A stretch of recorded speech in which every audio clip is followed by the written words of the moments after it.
Você chega um pouquinho para trás lá. Isso. Acho que vai ter que cortar essa aí. Isso. Corta essa aí também. Maravilha de Deus. Bênção. Nós temos hoje aí a nossa live, queridos, com o pastor Cote. Nós temos aqui do lado, nós demos início à nossa live. Para nós é um privilégio nessa manhã, são 11 horas. E nós vamos começar em uma live aí bem desafiadora e ao mesmo tempo uma honra poder ter esse tempo aqui com você, poder estar junto aqui com o pastor Cote. O pastor Cote já entrou, nós já vamos aqui visualizá-lo e nós já vamos dar início à nossa live desta manhã. Ixi, olha lá, vou ter que... Fala, mestre! E aí, combatente, como é que você tá? Tudo bem? Benção demais, Cote. Glória a Deus. Deixa eu dar uma organizada aqui no meu telefone aqui, porque é duas pessoas, então acaba o espaço, a gente até tá quebrando aqui os distanciamentos, não tá 1,5, né? Tá só 10 centímetros aqui de distanciamento. Ainda mais Fala, quando Cote. a barriga atrapalha um pouco, né? Nem fala. Aí você foi lá no último inimigo a ser vencido. Eu tô aqui com o Rony, não sei se você lembra dele. Lógico, tudo bem, pastor Rony? Como é que você tá, cara? Muito bom estar nessa mesa aí contigo. Você tá ouvindo? Eu ouço com delay. Com delay, né? Porque ele tá com fonia, ele tá ouvindo com delay. Tá. Prazer, muito grande.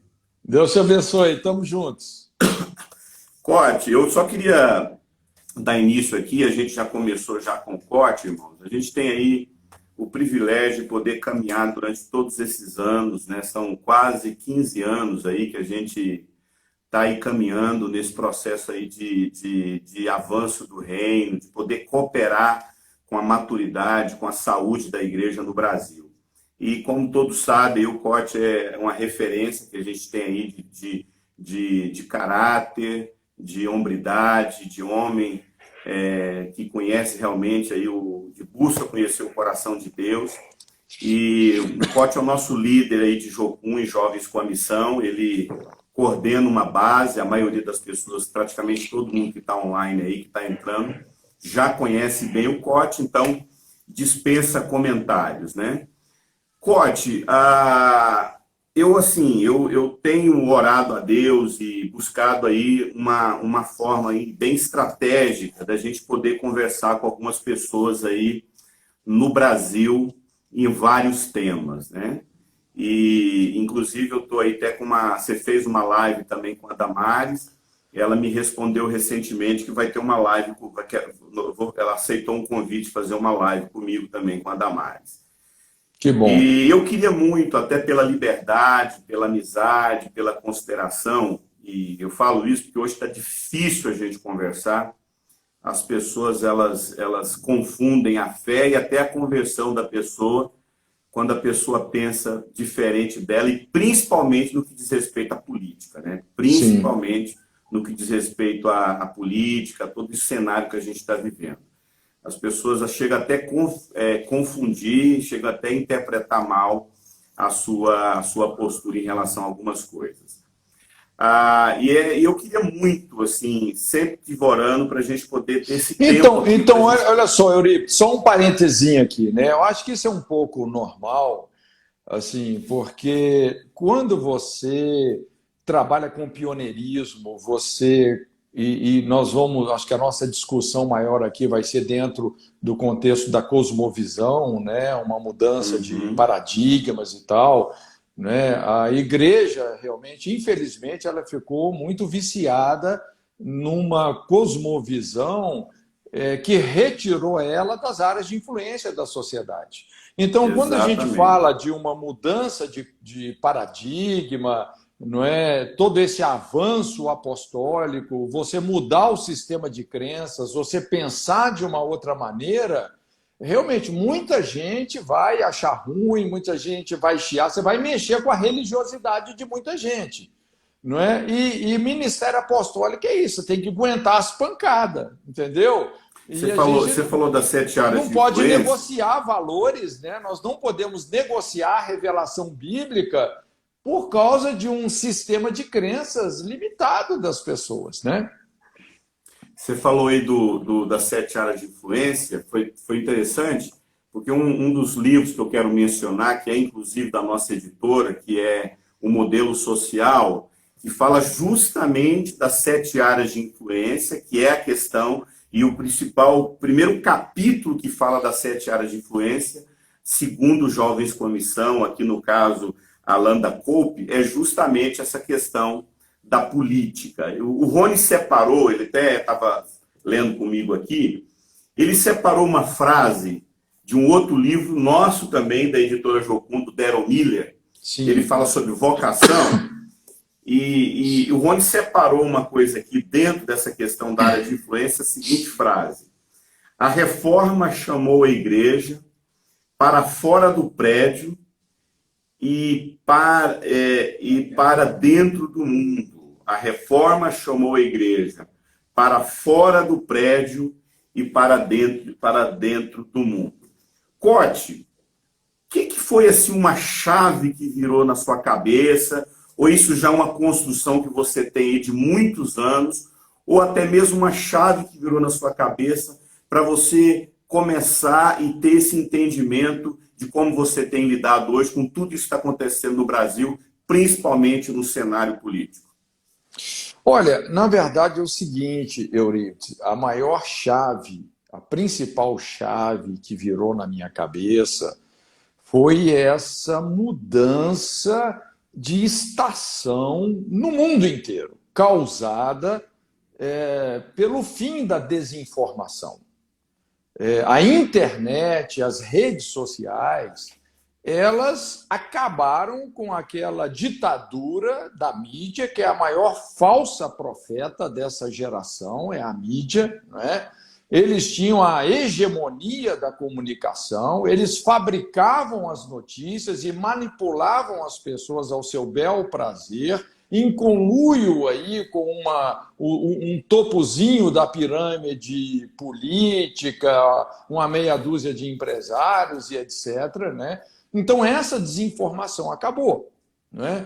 Então, a partir do momento que você começa realmente a ter a informação correta, ter as notícias corretas, você entender de fato o que está acontecendo, principalmente nessas áreas de influência da nossa sociedade, não é? E que sustentam toda essa corrupção, rapaz, o sangue ferve, aí vem o zelo de Deus, não é? Você não consegue ficar calado.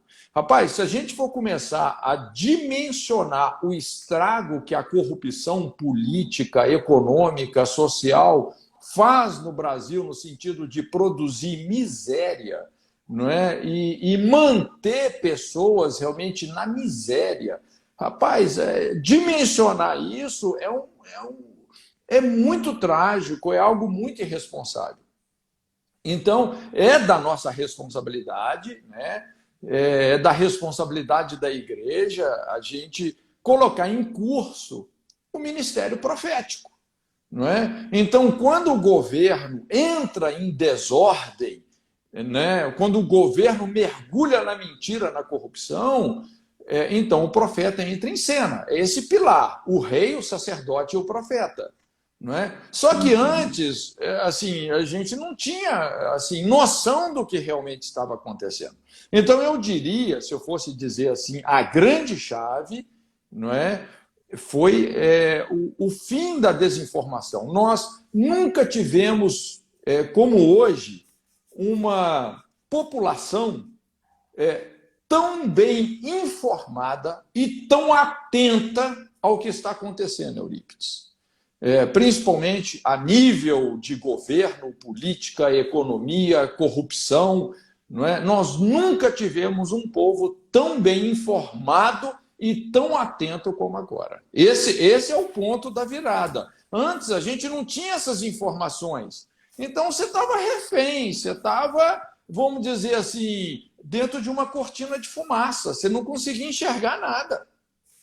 Você falou aí uma coisa interessante, você falou aí o rei, o sacerdote e o profeta. Sim. Explica melhor o que seria esse entendimento, esse tripé aí do rei, do sacerdote e profeta dentro de um cenário político.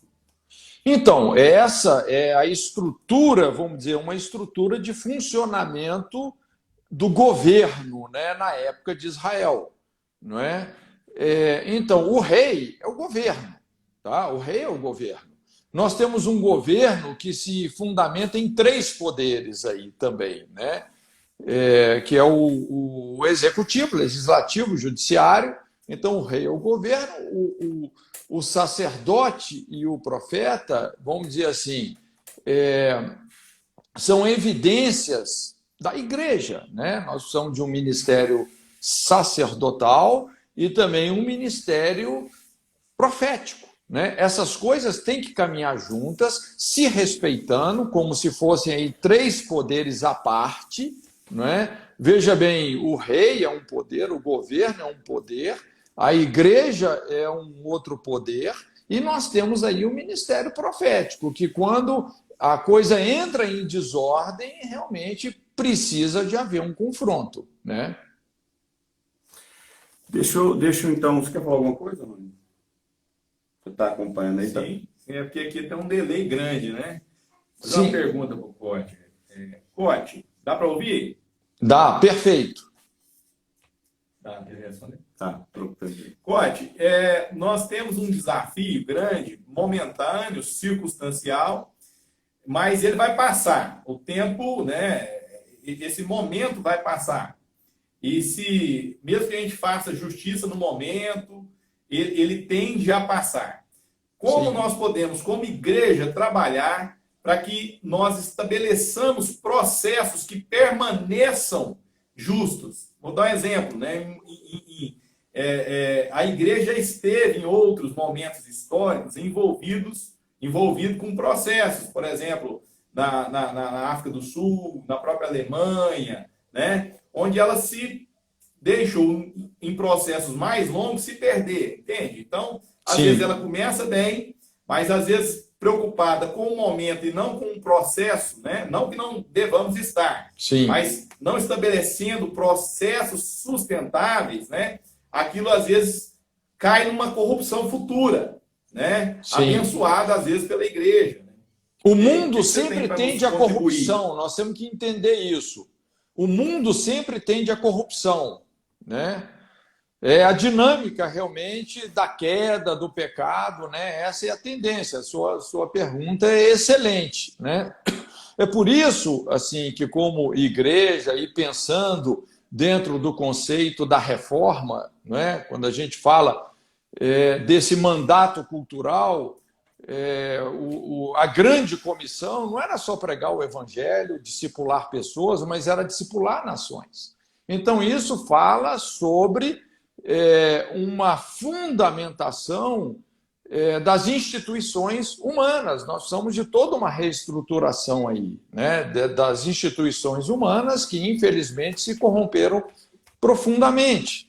E uma coisa que é a resposta para isso é exatamente essa cosmovisão bíblica, né, onde a igreja realmente vai cumprir o seu papel. Nós temos vários exemplos assim. Eu tenho mencionado muito o exemplo do Abraham Kuyper, né, que foi aquele reformador holandês, mais ou menos ali em 1875, quando estudando lá os escritos de João Calvino, ele aprendeu que Deus não era só para ser meramente encaixotado na categoria religiosa e aberto somente aos domingos, né?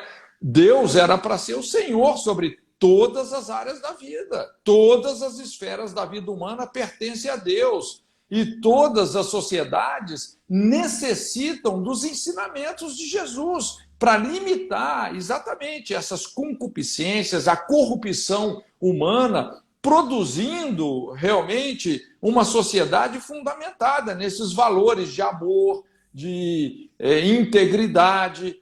Então, Kuyper, veja bem, esse cara, ele se reinventou, porque ele começou a enxergar as áreas de influência da sociedade, a começar pelo indivíduo, né, o respeito à liberdade, mas ele entendeu que o ministério dele era muito além das fronteiras colocadas pela religião. Inclusive, para você ter ideia, Kuyper chegou a ser primeiro-ministro da Holanda. Não é? Então, ele também trabalhou muito na área de comunicação, porque ele escrevia matérias, era editor de um jornal muito conhecido na época. Não é? Então, pensa num cara que influenciou, que salgou, que foi sal da terra e luz do mundo para a sua geração. Não é? Então, ele saiu aí dessas fronteiras. A igreja, porque o que acontece? Nós temos duas ideologias teológicas, né? O escapismo e a ocupação.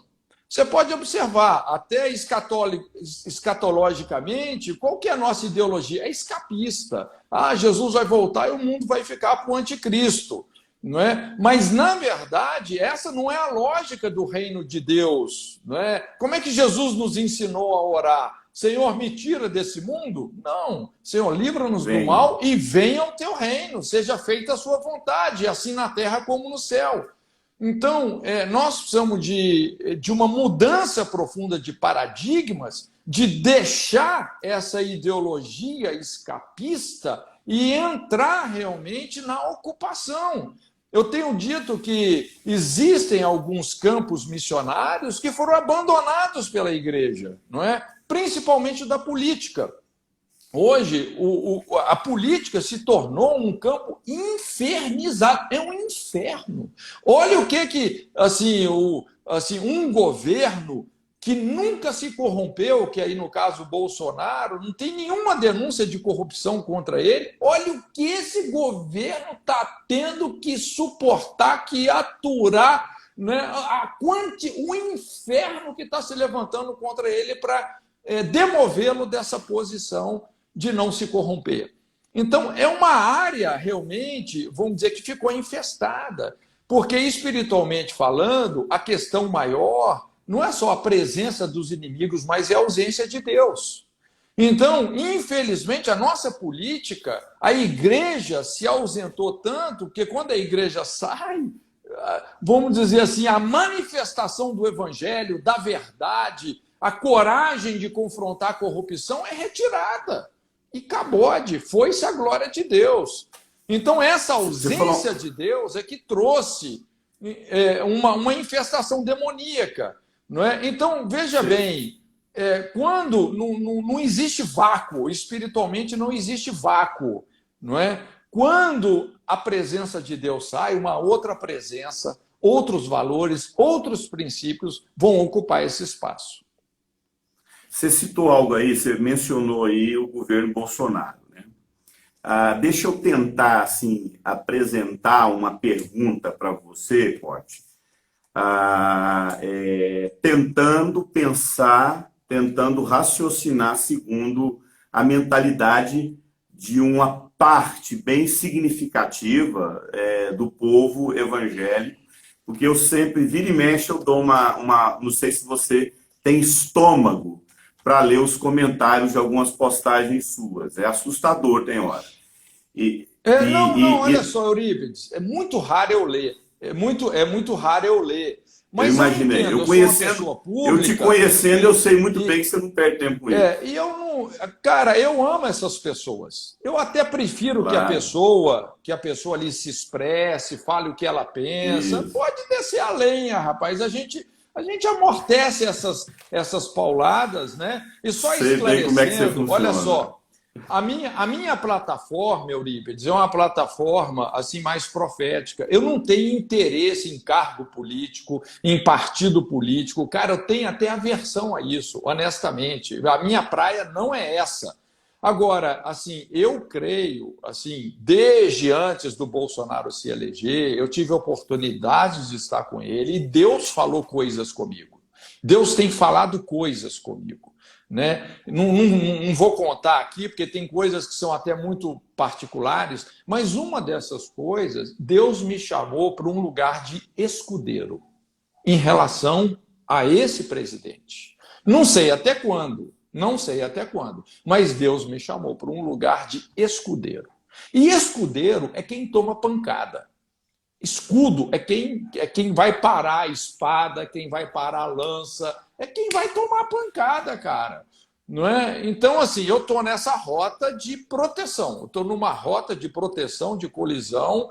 Não é? A minha guerra é uma guerra de valores, porque em política, quando você entra nesse campo missionário, vamos colocar assim, você precisa de prestar atenção, assim, principalmente em duas coisas em relação às pessoas: os valores da pessoa e a história da pessoa, não é? Veja bem, aqui no Brasil, gente, nós tivemos à beira de uma tragédia nacional, cara. Nós passamos pertinho do abismo, Eurípides. Imagina se o Haddad tivesse ganhado essa eleição. Cara, imagina isso. Inclusive, a imprensa já estava com a boca calada, ou por um sistema mais ditatorial, ou cheio de dinheiro. Como é que esse tipo de governo cala a mídia? Com dinheiro. Entende? Rapaz, e sustentando esses valores que têm o poder de destruir uma civilização, não é? Aborto, ocultismo, ideologia de gênero, a destruição do direito à propriedade, que é o direito mais sagrado do indivíduo. Não tem como você falar de liberdade individual destruindo o direito à propriedade, né? Você vê, ali nos 10 mandamentos, o alicerce dos 10 mandamentos são 3. Tem 3 alicerces ali, que é o que faz uma sociedade funcionar, que é Deus, a família e a propriedade.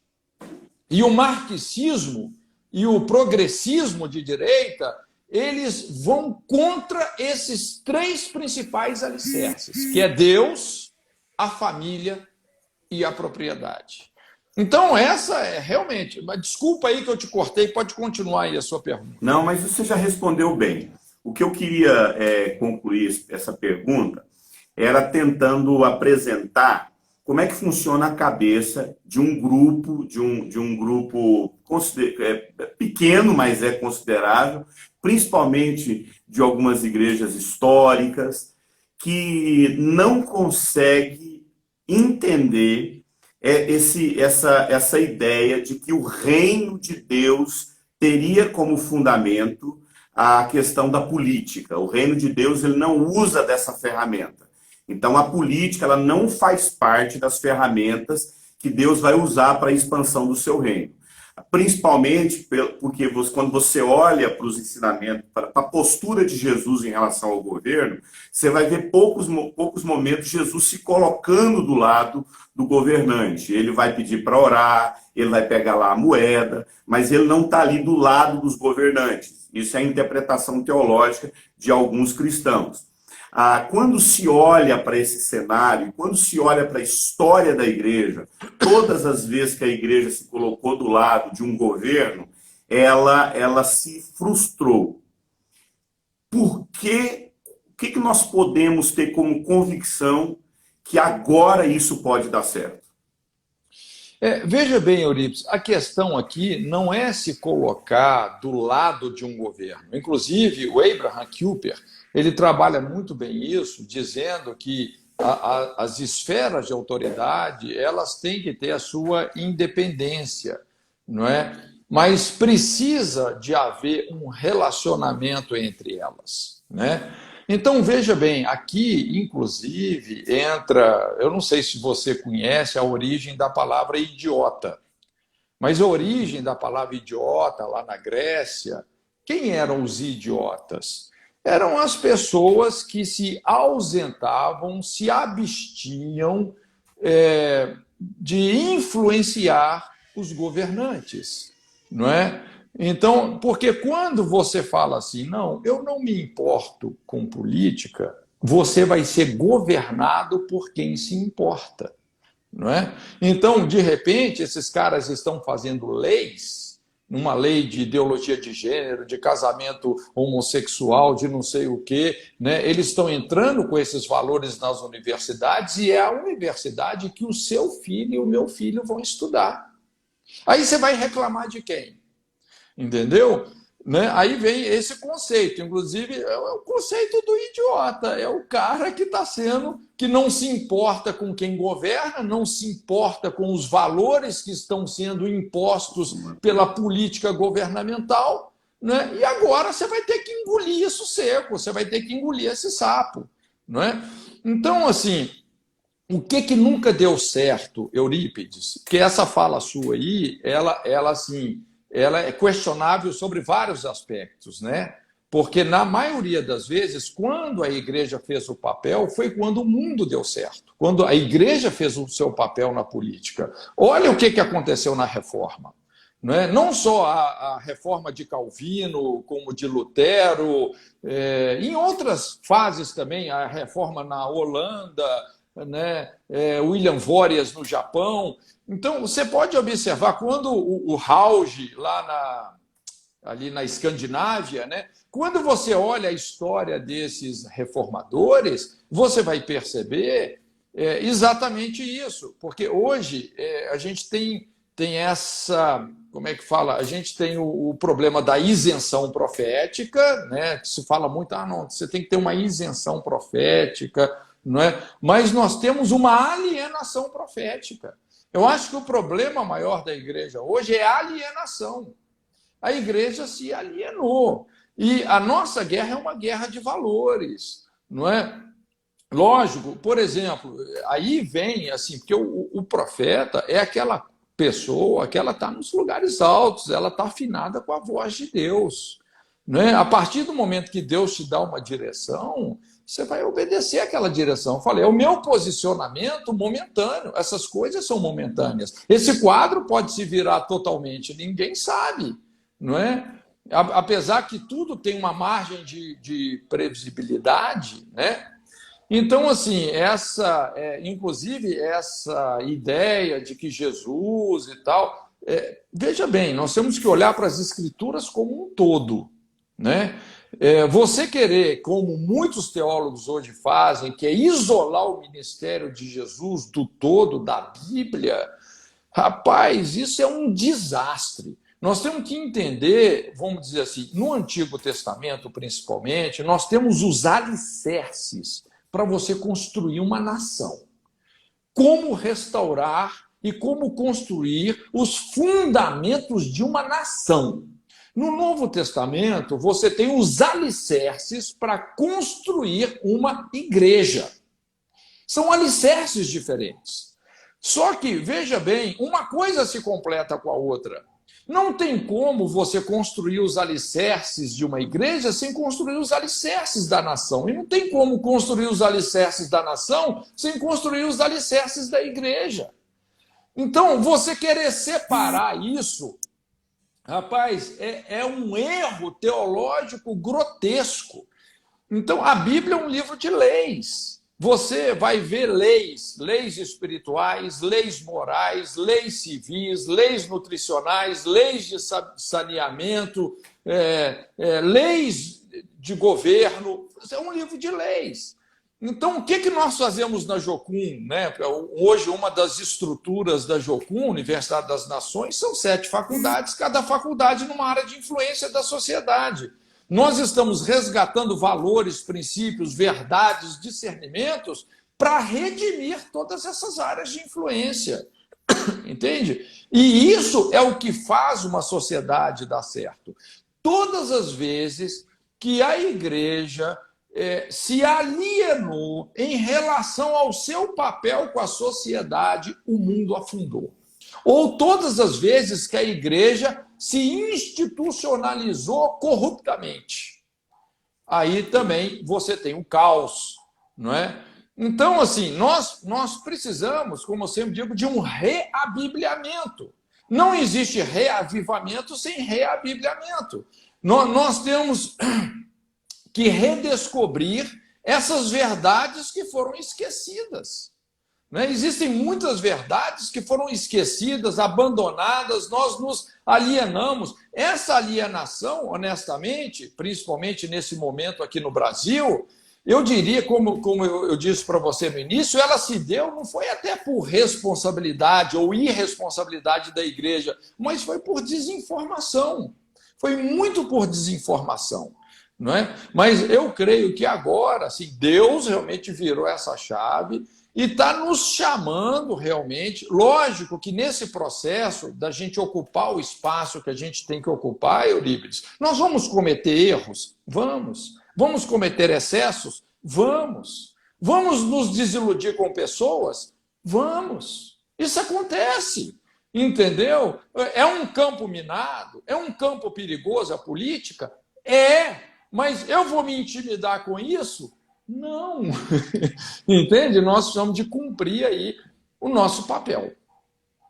Uma coisa também que eu acho... Uma coisa que eu acho interessante também, Eurípides, assim, porque quando entra o papel profético, a gente vê muita gente assim com um conceito totalmente não bíblico de amor.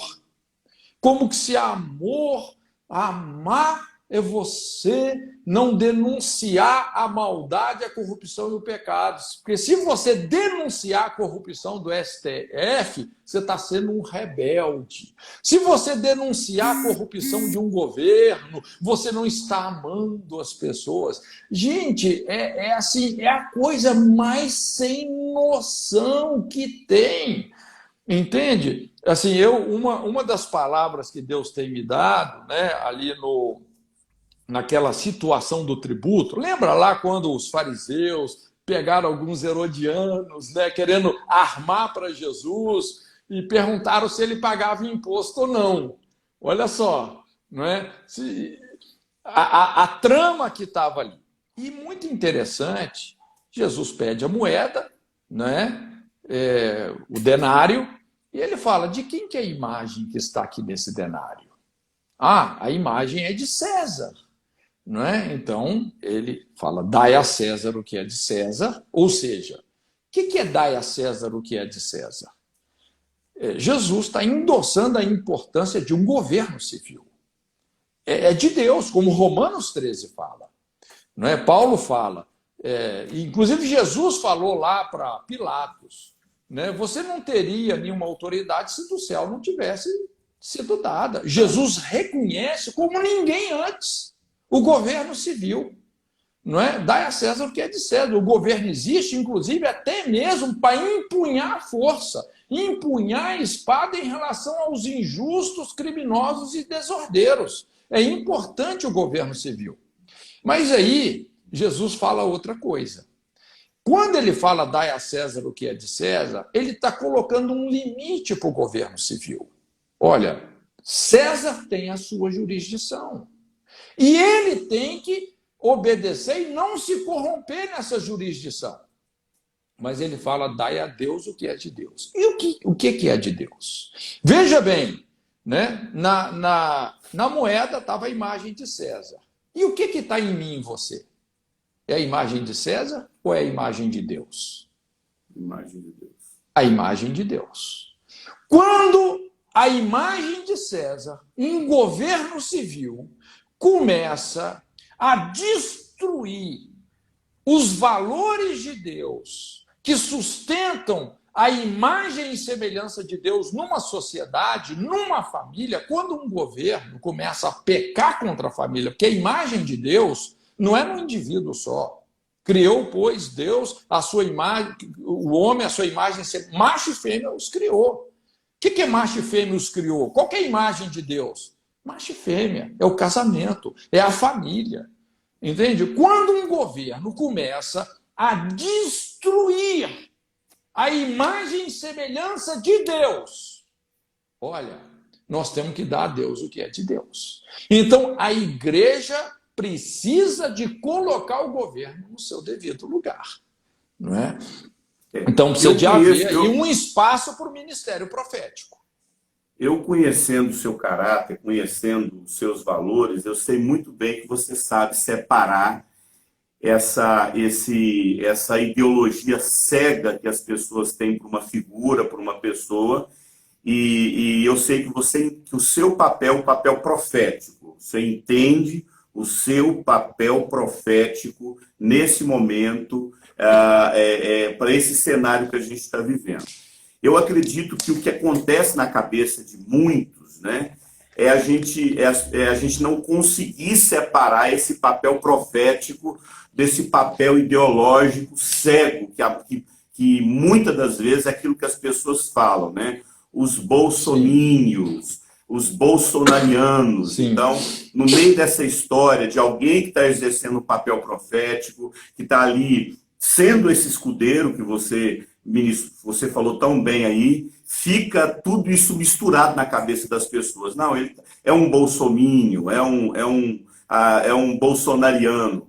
E a gente... Mas olha só, Eurípides, olha só, Eurípides, na verdade, assim, eu até acredito que o pessoal, a grande maioria do pessoal que tem se posicionado, não é só a favor do Bolsonaro, mas é contra as injustiças que ele está sofrendo.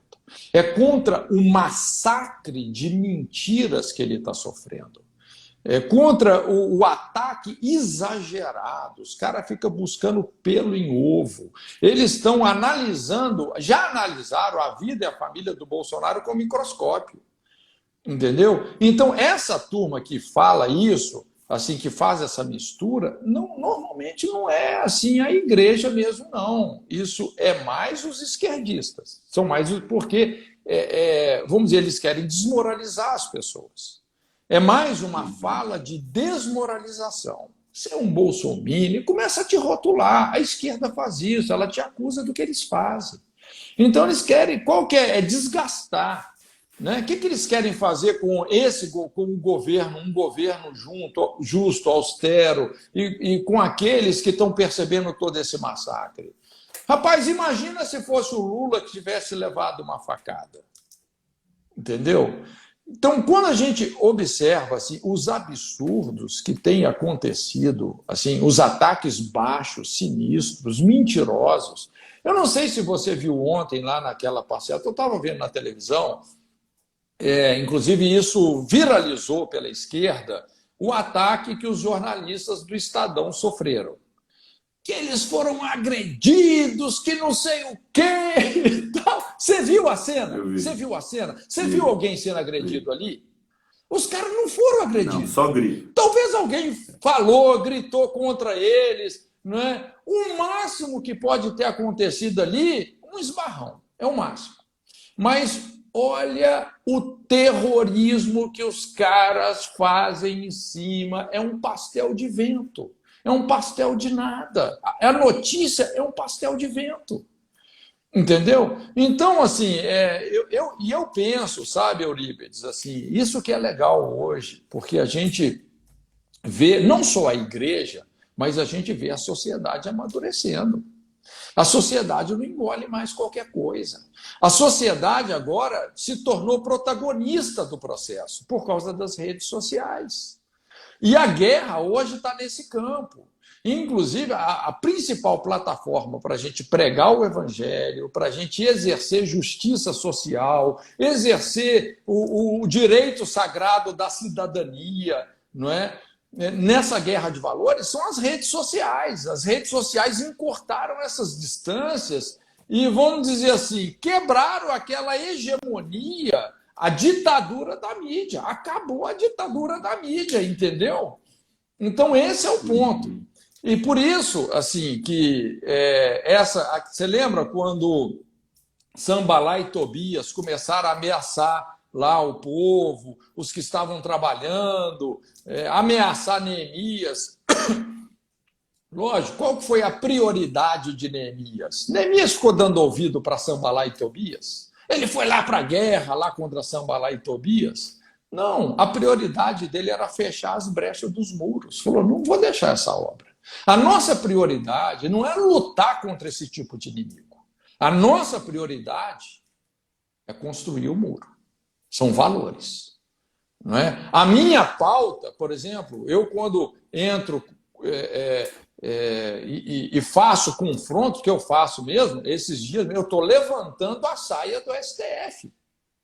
Tem que levantar a saia desses caras. Os caras são corruptos, assim, até o último fio de cabelo. Então você tem que denunciar. Agora, eu não tô indo contra essas pessoas, eu oro por elas. Inclusive, eu estou clamando pela salvação delas. Eu confesso intercessoriamente o pecado desses homens. Entende? Mas, assim, a maneira como eles estão exercendo o ofício deles precisa de ser duramente denunciada e confrontada. Eu não estou lutando contra carne e sangue. É uma guerra de valores, não é? Então, se a gente não se posicionar dessa forma, e eu penso que a responsabilidade maior aí é nossa. Por que na democracia quem manda é o povo? Porque quem elege os governantes é o povo. Entende? Então, é um momento que realmente nós temos que dar as caras aí, fazer. Nós não podemos esperar que Deus faça algo, ele vai fazer, mas nós não podemos esperar que Deus faça algo sem que a gente faça. Entendeu? Quem elegeu lá esse pessoal que está hoje aí fabricando as leis, não é? Congresso, Senado, fomos nós, uai. Então, rapaz, a bronca começa com a gente. Então, é responsabilidade cidadã. Cote, você falou algo muito importante, vou pegar essa ideia dos muros como os valores, né? A gente sabe que tem algumas ideologias que mais para o lado progressista, que é a família, a igreja. Tá né? cortando muito, família... tá cortando muito. Repete, por favor. Vamos lá. Então, a gente sabe que tem algumas ideologias, né, que tentam dissolver alguns aspectos de resistência, algumas instituições, como família, igreja e educação. Eles entendem que são três raízes de limitação de um progresso forçado, ou seja, de uma ação de mudança total, né, que baseada numa ideologia que a gente sabe, a ideologia religiosa, ela tem uma consagração de algum aspecto da sociedade. Né? Então, também nós temos aí um aspecto da igreja que é o profético, que você está exercendo, né? Mas nós também temos um aspecto pastoral e de ensino muito importante para a gente fortalecer a igreja, né? Para que ela atue nessas esferas de influência. Então, a família é o primeiro, vamos dizer assim, que seria o primeiro aspecto, né? O indivíduo na família, a família no indivíduo, essa pessoa, eu prefiro a palavra pessoa que é indivíduo, né? Quando a gente fortalece esse aspecto central do evangelho, que é a família, que é aquilo que o Senhor nos diz que uma família que abençoaria todas as famílias. Um outro aspecto é a educação.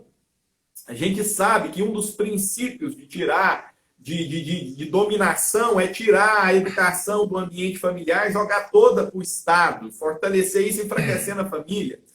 Então, um outro aspecto é como entrar na educação. Eu sou da parte educacional também, eu sou da área de psicologia, da área de educação de empresas. Então, a gente percebe no Brasil, quase toda a filosofia educacional está ideologicamente orientada, né? Empobrecendo os resultados. Né? Nós não temos uma educação voltada para crescimento, para resultados. Né? E um terceiro aspecto que é a igreja, que é outra questão também. Igreja entender a sua... Você falou bem do Kuyper, né? Que essa zona, a soberania de Deus acima de tudo, mas o Estado tem uma limitação de soberania. Né? Então, cada esfera tem a sua própria soberania, a igreja tem a dela. Né? Então, a gente entender a igreja enquanto comunidade que vem para ser luz do mundo, né? Para salgar, para temperar. Né? Então, pensando não só nesse aspecto, você deixou muito claro para nós, mas pensando no processo, né? O nosso papel com essas instituições, como que os pastores, como que os cristãos em família, como é que a gente pode aí ser essa luz pelo menos nesses três aspectos aí, igreja, família e educação. Então, é muito bem colocado, né, a sua questão. Ao fazer a sua pergunta, eu acho que muita coisa você também já foi respondendo, né? E veja bem, assim, primeira coisa que a gente precisa de constatar e trazer realmente para essa geração é um diagnóstico do que realmente está acontecendo, né? A gente precisa de entender esse diagnóstico para a gente chegar aí nos papéis da igreja, né? Basicamente, assim, aquilo que nós falamos sobre cosmovisão. A Bíblia é a única fonte que permite a gente ter um sistema de crenças baseado em princípios eternos, que comprovadamente funcionam. Assim, de uma maneira bem tosca, nós temos aí essas duas ideologias que são opostas. Vamos colocar assim, de maneira bem básica, tosca, o conservadorismo, que seria aí uma vida pastoreada por esses princípios eternos, já testados, e que são responsáveis por tudo que deu e por tudo que continua dando certo. Fé, adoração, casamento monogâmico, lealdade, transparência, arrependimento, perdão, restituição, diligência, honestidade. São princípios que já foram testados, eles dão certo, não é? E hoje nós temos aí o progressismo.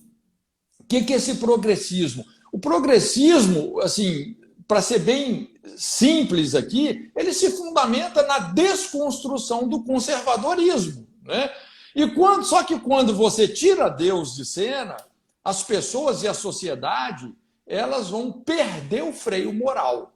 Perde o freio moral. Então, não existe certo e errado, não existe mais prestação de contas. Prestação de conta vai ser meramente um argumento político contra a oposição, o mundo é dos mais espertos, dos mais fortes, né?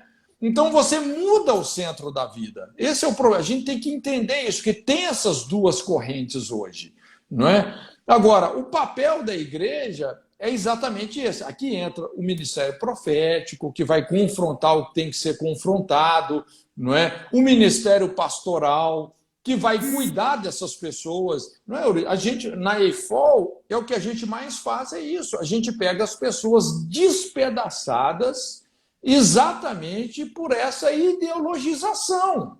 Não é? A gente está atendendo o quê? Caso de aborto. As pessoas não fazem ideia do que é uma mãe ver um filho ser arrancado, despedaçado de dentro dela.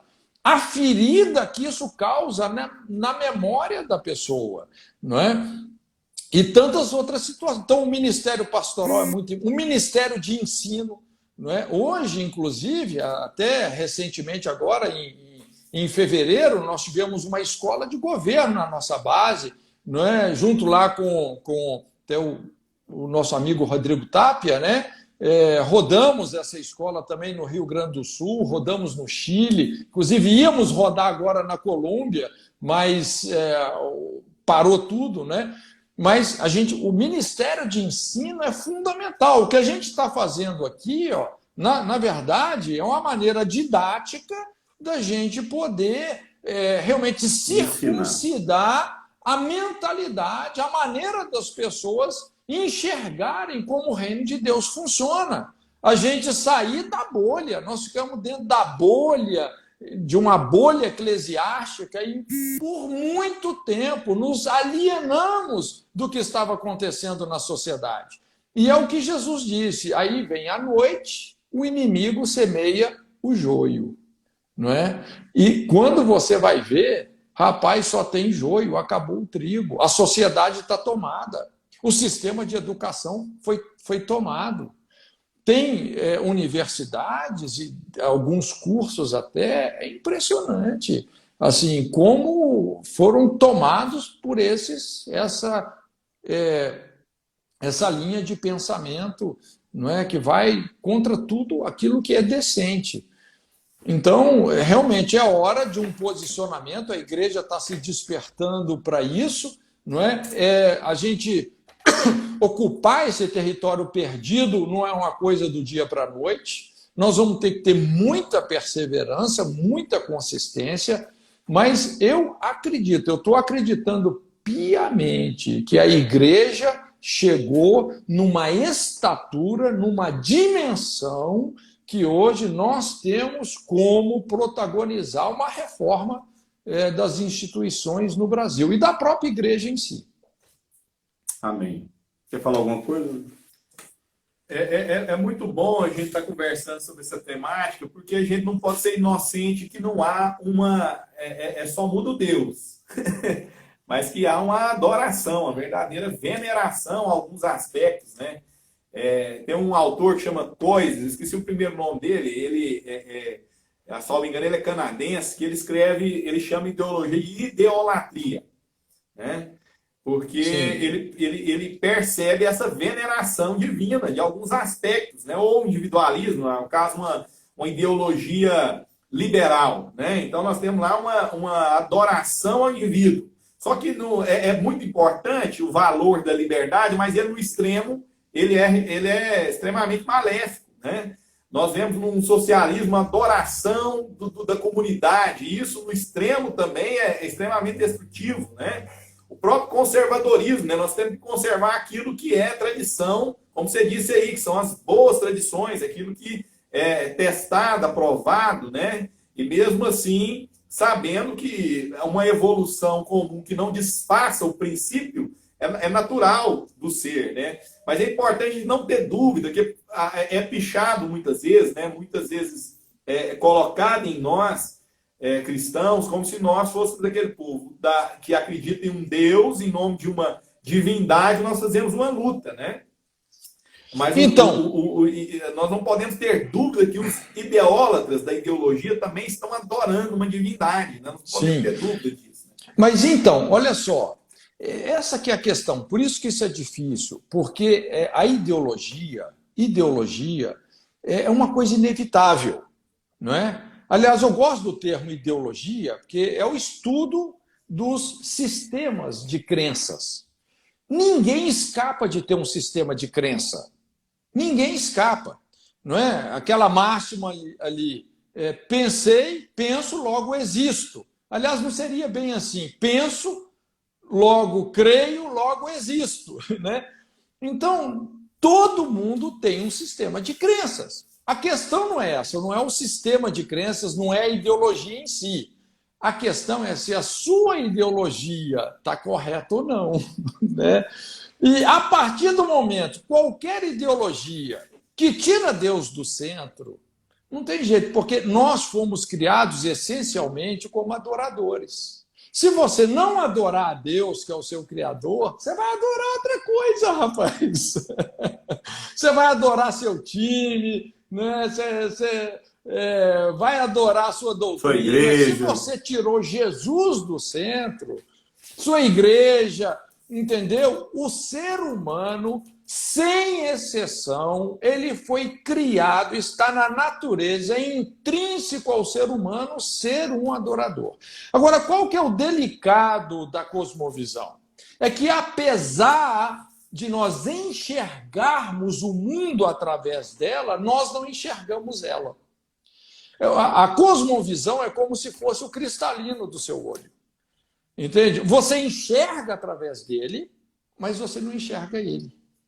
Não é? Até outro dia eu estava falando com o pastor Lucinho na live, né? Até mencionei essa figura que tem naquele livro 7 Hábitos das Pessoas Muito Eficazes, do Stephen Covey, né? Já viu, lembra aquela figura, Eurípides, da velha e da moça? Né? Tem gente que só enxerga a velha, tem gente que só enxerga a moça. Dependendo da sua cosmovisão, vamos dizer, do seu sistema de crenças, não é? Você está com aquela viseira, você só enxerga aquilo, você está com um condicionamento ideológico.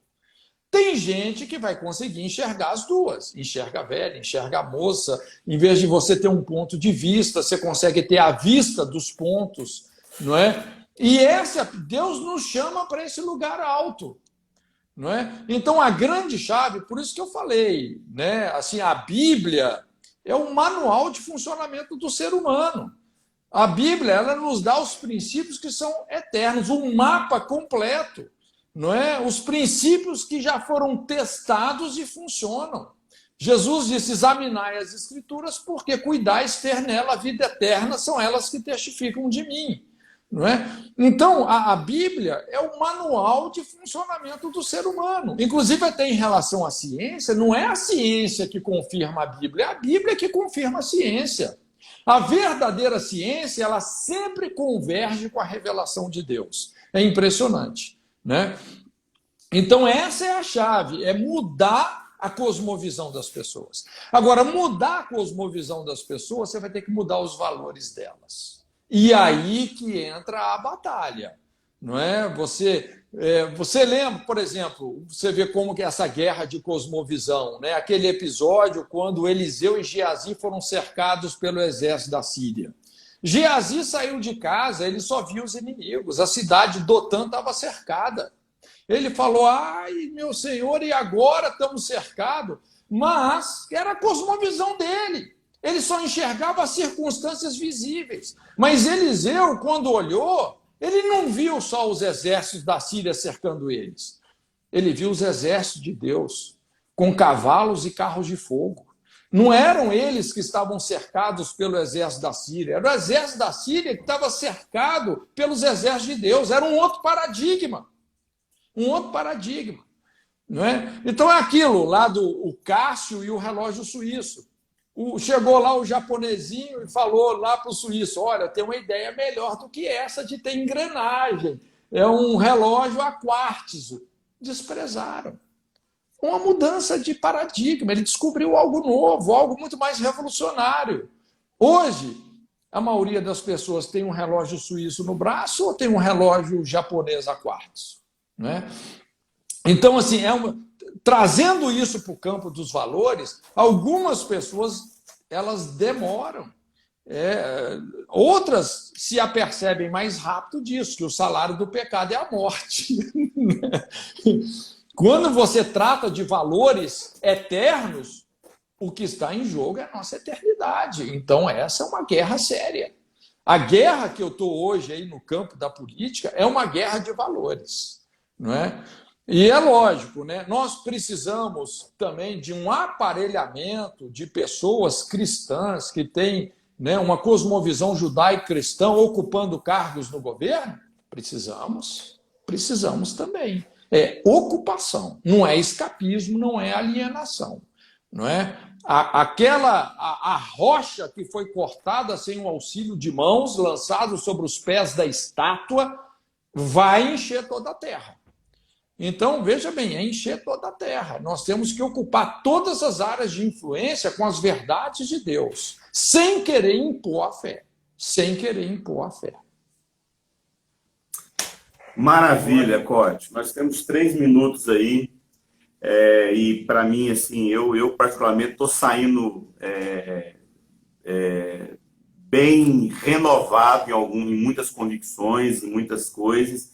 E é importante demais a gente ouvir realmente quem tem buscado de Deus uma palavra. A questão é o que você está fazendo aí, essa é a palavra que a gente tem que se apoiar. Eu estou fazendo o que eu estou fazendo porque há uma direção de Deus, há um direcionamento para a minha vida, existe uma identidade, existe um propósito. Isso é fé, né, Eurípides? Fé é quando Deus te fala e você obedece. Exatamente. É um dom, né? Você está naquele lugar de comunhão, de intimidade com Deus e você começa a receber direcionamentos.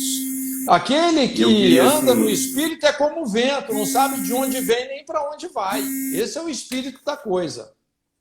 Eu queria agradecer demais, é muito bom esse tempo que a gente passou aqui, uma alegria. Essa semana eu fiz uma semana inteira de lives aí com pastores, com vários temas. Eu tinha um tema que eu queria falar sobre política, queria falar sobre todo esse cenário que a gente está vivendo aqui no governo, e Deus assim soprou muito forte no meu coração ter esse tempo contigo.